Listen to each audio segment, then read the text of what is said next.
Assalamualaikum warahmatullahi wabarakatuh. Dan ini adalah kisah tentang Sya'ban yang menyesal saat sakratul maut.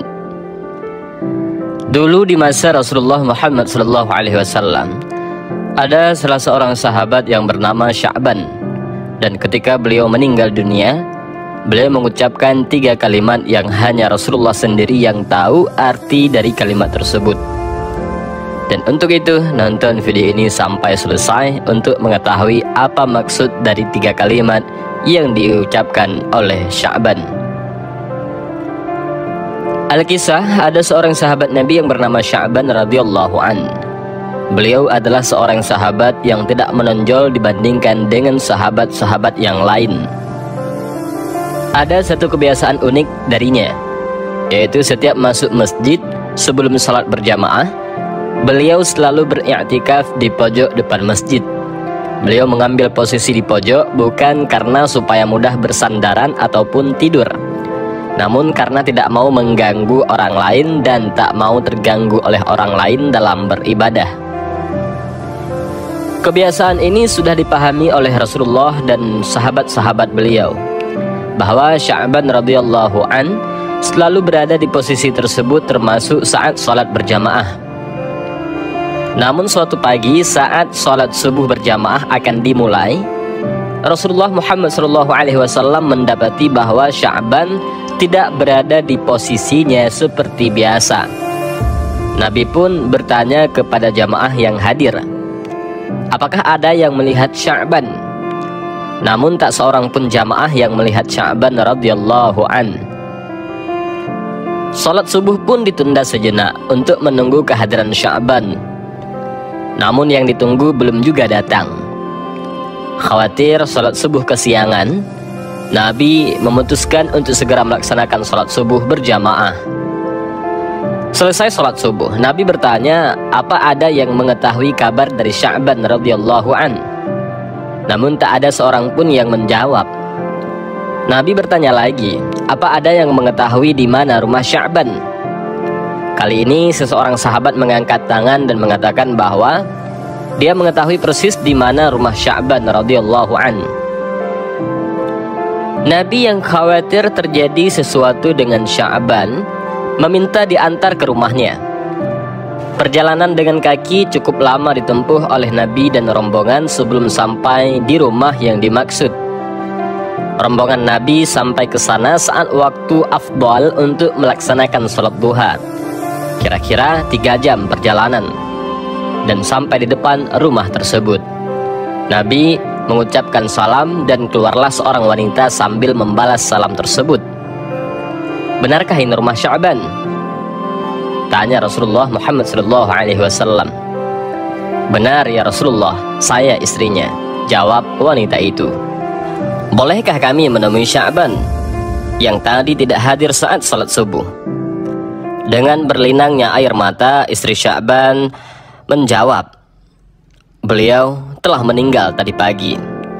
Rasulullah dan para sahabatnya mengucapkan, inna lillahi wa inna ilaihi raji'un. Dan Masya Allah, satu-satunya penyebab dia tidak sholat subuh berjamaah adalah karena ajal sudah menjemputnya. Beberapa saat kemudian, istri Sya'ban radhiyallahu an bertanya kepada Rasulullah, ya Rasulullah, ada sesuatu yang menjadi tanda tanya bagi kami semua, yaitu menjelang kematiannya. Dia berteriak 3 kali dan masing-masing teriakan disertai 1 kalimat. Kami semua tidak paham apa yang dimaksudnya. Apa saja kalimat yang diucapkannya? Tanya Nabi. Di masing-masing teriakannya, ia berucap kalimat, aduh, kenapa tidak lebih jauh? Aduh, kenapa tidak yang baru? Dan aduh, kenapa tidak semua? Lalu Rasulullah menjelaskan dari perkataan yang keluar dari lisan Sya'ban sebelum sakratul maut. Nabi pun melantunkan ayat yang terdapat di dalam surat Al-Quran. Sesungguhnya kamu berada dalam keadaan lalai dari hal ini, maka kami singkapkan daripadamu hijab yang menutup matamu, maka penglihatanmu pada hari itu amat tajam. Ternyata saat Sya'ban dalam keadaan sakratul maut, perjalanan hidupnya ditayangkan ulang oleh Allah. Bukan cuma itu, semua ganjaran dari perbuatannya diperlihatkan oleh Allah. Apa yang dilihat oleh Sya'ban dan orang yang sakratul maut tidak bisa disaksikan oleh orang lain. Dalam pandangannya yang tajam itu, Sya'ban melihat sesuatu adegan di mana kesehariannya dia pergi pulang ke masjid untuk sholat berjamaah 5 waktu. Perjalanan sekitar 3 jam jalan kaki sudah tentu bukanlah jarak yang dekat. Dalam tayangan itu pula, Sya'ban radhiyallahu an diperlihatkan pahala yang diperolehnya dari langkah-langkahnya ke masjid. Beliau melihat seperti apa bentuk surga dan ganjarannya. Saat melihat itu, beliau berucap, "Aduh, kenapa tidak lebih jauh?" Seakan timbul penyesalan dari dalam diri Sya'ban, mengapa rubahnya tidak lebih jauh lagi, supaya pahala yang didapatkan lebih banyak dan surga yang didapatkan lebih indah. Di dalam penggalan berikutnya, Sya'ban melihat saat ia akan berangkat salat berjamaah di musim dingin. Saat ia membuka pintu, berhembuslah angin dingin yang menusuk tulang.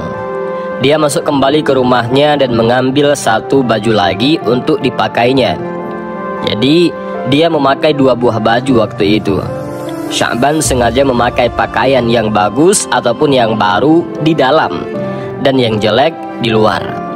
Pikirnya, jika kena debu sudah tentu yang kena hanyalah baju yang luar. Dan sampai di masjid dia bisa membuka baju luar dan sholat dengan baju yang lebih bagus. Namun dalam perjalanannya ke masjid, dia menemukan seseorang yang terbaring kedinginan dalam kondisi mengenaskan. Sya'ban pun iba, lalu segera membuka baju yang paling luar dan dipakaikan kepada orang tersebut dan memapahnya untuk bersama-sama ke masjid melakukan sholat berjamaah. Orang itu pun terselamatkan dari mati kedinginan dan bahkan sempat melakukan sholat berjamaah. Sya'ban pun kemudian melihat indahnya surga yang sebagai balasan memakaikan baju buntutnya kepada orang tersebut. Kemudian dia berteriak, "Aduh, kenapa tidak yang baru?"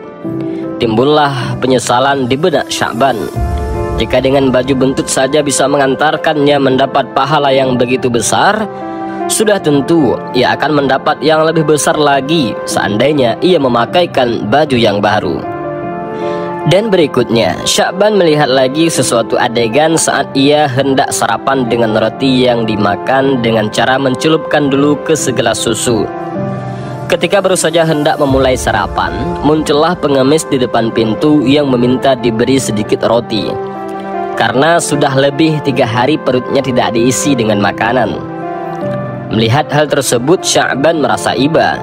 Ia kemudian membagi 2 roti sama besarnya. Demikian pula segelas susu itu pun dibagi 2.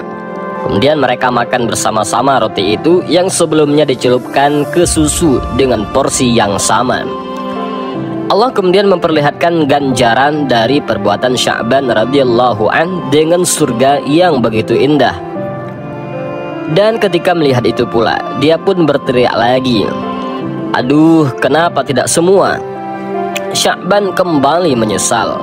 Seandainya dia memberikan semua roti itu kepada pengemis tersebut, tentulah ia akan mendapatkan surga yang lebih indah.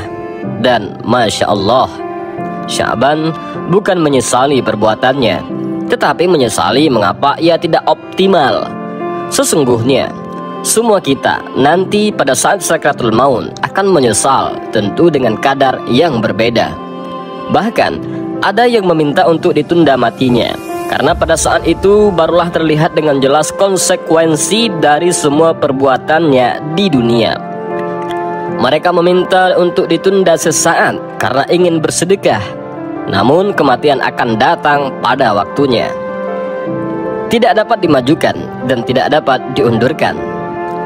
Sering sekali kita mendengar ucapan dan ungkapan hadis berikut ini. Salat insya berjamaah pahalanya sama dengan salat separuh malam. Salat subuh berjamaah pahalanya sama dengan salat sepanjang malam. 2 rakaat sebelum subuh lebih baik daripada dunia dan seisinya. Namun lihatlah, masjid tetap saja lenggang, seolah-olah kita tidak percaya kepada janji Allah. Dan mengapa demikian? Karena apa yang dijanjikan oleh Allah Subhanahu wa Ta'ala itu tidak terlihat oleh mata kita pada situasi normal. Mata kita tertutupi oleh suatu hijab karena tidak terlihat. Maka yang berperan adalah iman dan keyakinan bahwa janji Allah tidak pernah meleset.